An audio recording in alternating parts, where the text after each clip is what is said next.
നമ്മളൊക്കെ എന്തെങ്കിലുമൊക്കെ നേടിക്കഴിയുമ്പോഴേക്കും, സ്ഥാനമാനങ്ങളായി കഴിയുമ്പോഴേക്കും, നമ്മൾ എന്തെങ്കിലും നമ്മുടെ ജീവിതത്തിലെ കഴിവുകൾ ഉണ്ടായി കഴിയുമ്പോഴേക്കും, അല്ലെങ്കിൽ ബാങ്കിൽ കുറച്ച് ബാലൻസ് ഒക്കെ ആയി കഴിയുമ്പോഴേക്കും, ഒരു വലിയ വീട് പണിത് കഴിയുമ്പോഴേക്കും നമ്മുടെയൊക്കെ ഒരു വിചാരമുണ്ട്, ദൈവമൊന്നുമില്ലെങ്കിലും കുഴപ്പമില്ല, പിന്നെ പള്ളിയിലൊക്കെ പോകാൻ വളരെയൊക്കെ ബുദ്ധിമുട്ടാണ്, അല്ലെങ്കിൽ ദൈവത്തെ അന്വേഷിച്ചിറങ്ങാൻ ഒരു നാണക്കേടാണ്, ഞാനൊരു വിശ്വാസിയാണെന്ന് പറയാൻ ആർക്കും മനസ്സില്ല എന്നുള്ളതാണ്, ഞാൻ അന്ധവിശ്വാസിയാണ്, എനിക്ക് വലിയ വിശ്വാസമൊന്നുമില്ല എന്ന് രണ്ടുപേരുടെ മുമ്പിൽ പറയുമ്പോൾ അതൊക്കെ വലിയ കഴിവാണെന്നാണ് ചിന്തിക്കുന്നത്. പക്ഷെ ഓർക്കേണ്ടത് ഇത്രയേ ഉള്ളൂ, മുട്ടുകുത്തേണ്ടവൻ്റെ മുമ്പിൽ നമ്മൾ മുട്ടുകുത്തിയിരിക്കണം. അല്ലെങ്കിൽ ജീവിതത്തിൽ എവിടെയെങ്കിലുമൊക്കെ വെച്ച് തട്ടും മുട്ടൊക്കെ കിട്ടുമ്പോഴാണ് മുട്ടുകുത്തേണ്ടി വരാം.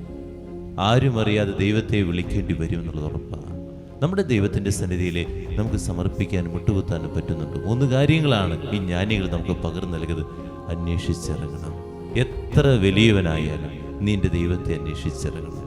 2, മുട്ടുകൾ മടക്കണം. കണ്ടെത്തി കഴിഞ്ഞാൽ നീ ആ ദിവികാനത്തിന് മുമ്പിൽ മുട്ടുകൾ മടക്കി കുറേ സമയമായിരിക്കണം. അവിടെയാണ് മുട്ടുകൾ മടക്കേണ്ടത്, അല്ലാതെ മനുഷ്യരുടെ മുമ്പിൽ ഒന്നല്ല. നിസ്സഹായനായി പോകുന്ന കുറേയേറെ സമയങ്ങളുണ്ട്. എന്തൊക്കെ നമ്മുടെ ജീവിതത്തിലുണ്ടായാലും ഓർക്കുക, നിസ്സഹായതയുണ്ടാകും. ആ സമയത്ത് ഓടി വരികയല്ല വേണ്ടത്, ഇപ്പോൾ തന്നെ നിന്റെ ജീവിതത്തിലെ അർത്ഥം കണ്ടെത്തുക. 3-ാമതായിട്ട് സമർപ്പിക്കുക. ഈ ജ്ഞാനികൾ സമർപ്പിക്കുക, അവർക്കുള്ളത് ദൈവത്തിന് കൊടുക്കുക.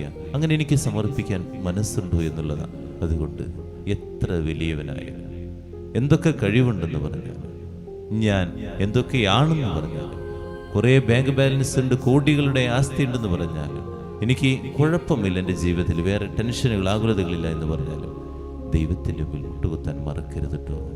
അവിടെയാണ് നമ്മുടെ ആശ്രയം. അതായിരിക്കട്ടെ നമ്മുടെ ബലം. കുറച്ച് വലുതായി കഴിയുമ്പോഴേക്കും മനസ്സ് പലപ്പോഴും ചഞ്ചലമായിട്ട് പോയിക്കൊണ്ടിരിക്കുന്നു. നമ്മുടെ കുറേയേറെ യുവജനങ്ങൾ വിശ്വാസം നഷ്ടപ്പെട്ടുകൊണ്ടിരിക്കുകയാണ്. അല്ലെങ്കിൽ കുറേയേറെ പേര് ദേവാലയത്തിൽ വരാതിരിക്കുകയാണ്.